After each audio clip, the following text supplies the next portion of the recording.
For the residents, the redevelopment plan means the demolition of their physical and social habitat, which was for many their cherished home for, as I said, 10, 20 or even 30 years. The idea that they would have to move was very, very difficult for them to come to terms with. I think at first they just couldn't understand why, because they love Dora House, anyone would want to pull it down. The main concern is where we're going to go. Where originally it was about why do we have to move.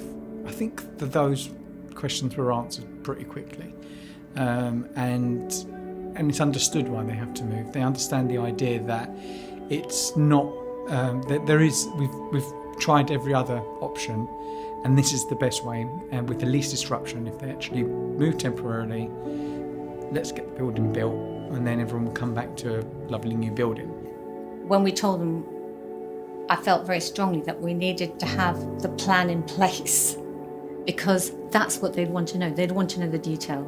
They'd have a lot of questions, and I think Central Cecil needed to be answered those questions. And by a lot of careful planning, most of those questions could be answered at that time. When I first got the news that we were going to be informing residents that they're going to be moving, I was thinking about some of our much older, more frail residents. I thought, this is going to be really difficult for them. They've actually taken this as something quite exciting.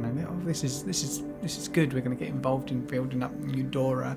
At first, there was this lull of, is it happening? I know one lady, God bless, she was in the laundry room.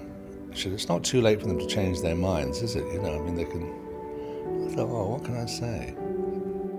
This is a process, obviously. If someone tells you you're going to lose your home and you're going to have to move, it is anybody would be very upset and worried and anxious by that.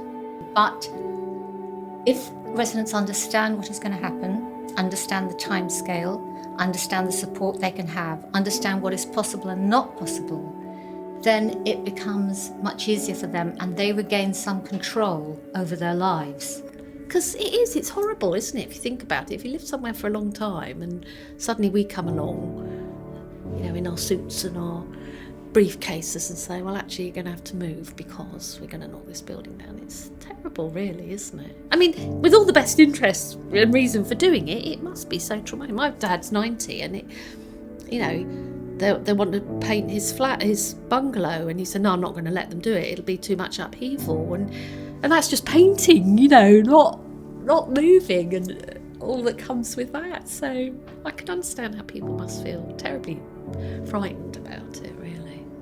Moving is hard for anyone. It can be. It doesn't matter how old you are. It can be very difficult. But the idea for someone who could be in their 90s to have to move is very, very hard. So we've got to take away that stress. They are putting their lives in our hands. They are saying, actually, you help me to get a move. I know I'm going to be better off in 3 years, but I'm more worried about tomorrow than I am in 3 years' time. So we are very grateful to the residents because they have been nothing short of amazing. I've embraced the idea of moving out and coming back. A lot of people who've been here, some people have been here 30 years. And quite understandably, this is their home, and perhaps they're not feeling so elated about the move. There's anxiety, of course there is, and we've recognised that. So we've got independent support for people, we've got doubled the number of staff on site so that people have got more one-to-one support. It's impossible through this process to say what all the problems are going to be, because we have over 200 people and they all have different problems, but the aim is to help the staff to solve those problems in partnership with the residents, saying, well, actually, how can we help you to make this as easy as it possibly can be? I think a lot of places will just say, this is what we're doing. You're welcome to come back in 2 years. We'll help you, but not to the level of involvement that they've had here, and I think it's really unique. Dora residents, although they might be in other buildings, they're still Dora residents, and the the idea is, and the hope is, that the Dora residents will return to Dora. That's what we want. We don't want there to be a lovely brand new building finished with no residents. We want that lovely spirit that's always been with Dora House, and the team that have made that happen as well. The staff team and the residents have jointly made that lovely spirit there. We don't want that to go. We want that to return. We've had 2 relocation stages now. The first one, I think, was in January. So what's happened is residents would organise minibus trips for them to go and see the properties. They would choose which properties they would like to move to. We created a list of all the different properties that were available with descriptions of what the properties were like, and we allowed about a month for visits to occur so they could actually see the actual flats that were available. In all fairness, I don't think Central and Cecil could do much more to make it a clear. I mean, they've got minibuses taking people to look at residences which they could go to if they so wished, if they weren't familiar with the machinations of a certain area. They're finding, well, perhaps Oldfields is a little too out away from the bus lanes, which it is, so that won't suit Dolly or Harry, whatever. I think Central and Cecil couldn't do any more in that respect. And then we were asked by our scheme manager to give 3 addresses which we would like to, in order of preference. I've noticed they've started to accelerate. At first, someone seemed to fire the starting pistol and it ground immediately to a halt. And everyone was sort of going, hello, you're still here then? But it's picked up pace now. And if you look out the window now, there's already 3 removal vans there, and people quietly disappear. The person you nodded to yesterday, where's old Jim then? Oh no, he's in Surbiton now. So it started to pick up pace. I'm going to get to know on next Monday, so it's quite exciting. But I said to him, que sera, sera. So the housing officers are having the conversation with the residents first off, gathering their requirements in terms of what they want. So if they want, we can do everything. We'll come in and do the packing for them, move them and unpack them if that's what they want, or they have the option just to pack the things themselves, which some of them like to do, and then we just move them. So a real range. Well, the first time I met him was at a Dora consultation, a big event, and he came along to introduce himself to the tenants and say, I'm in charge of the company that's going to do the removals. And he heard everything that went on, he listened, and afterwards he said to me, I'm just going to go back now and change everything that we thought we were going to do, because it's so obvious what we need to do now, just having been here and listening to people, so I'm going to change my plan. And I thought, that's fantastic, isn't it, that he's taken that on board. And he did. He didn't just say it, he went off and he changed how he was planning to do it. I've got 3 more sheltered housing officers working with the residents, supporting them in everything, to be quite honest, from going to see what needs to be packed by the move team. The move team will then come in and move the stuff if the tenant doesn't have to lift a finger if they don't want to. So right up to changing addresses, everything, they support the residents. On a lot of them we are taking them to the new place, unpacking, and that can be anything from, just putting furniture where it needs to go to doing everything, literally putting ornaments back on the shelf, putting books back on the shelf. Myself, I prefer personally to be physically that day with them, with the tenant and the moving team, to avoid anything, or even if things doesn't go very smooth, I raise my hand, it's my responsibility. I take the full responsibility about it. Every time we turn up, we don't necessarily know what's going to happen. We've got a list of what we're going to move. I mean, the other week we moved a piano, right? So where did that come from in a 1-bedroom flat? It's just kind of out of the blue. But, these things come up and we deal with them.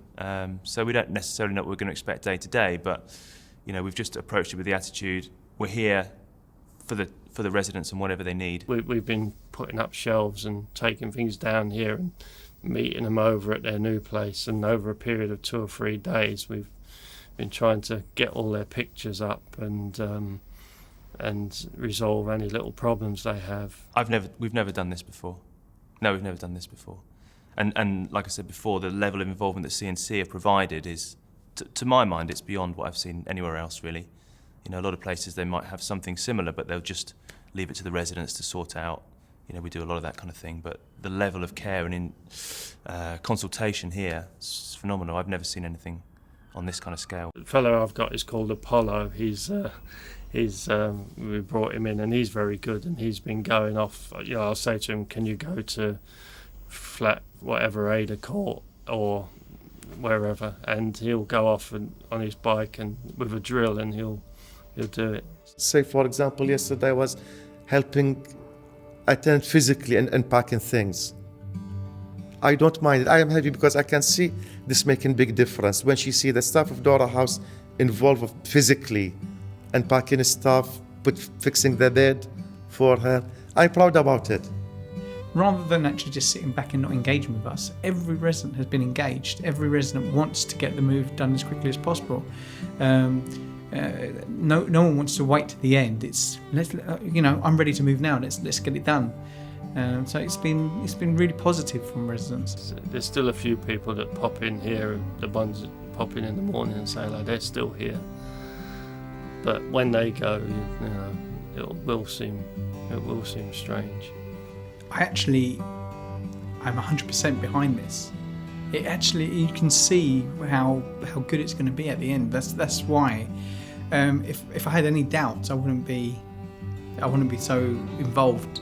Some of them have decided they just rather stay where they are. They've moved to permanently, but most have said they would like to come back. That relationship, as I said, that trust between the residents and Central and Cecil has paid off. You have the choice of coming back to a brand new one-bedroom apartment, even if at the moment you're in a bed sit. The address, if you're into addresses, couldn't be better. I'm a cricket fan, by the way, so it suits me. And as I've said, there are some people that are they actually probably resent the move. However, that's going to be inevitable. There's 200 people here.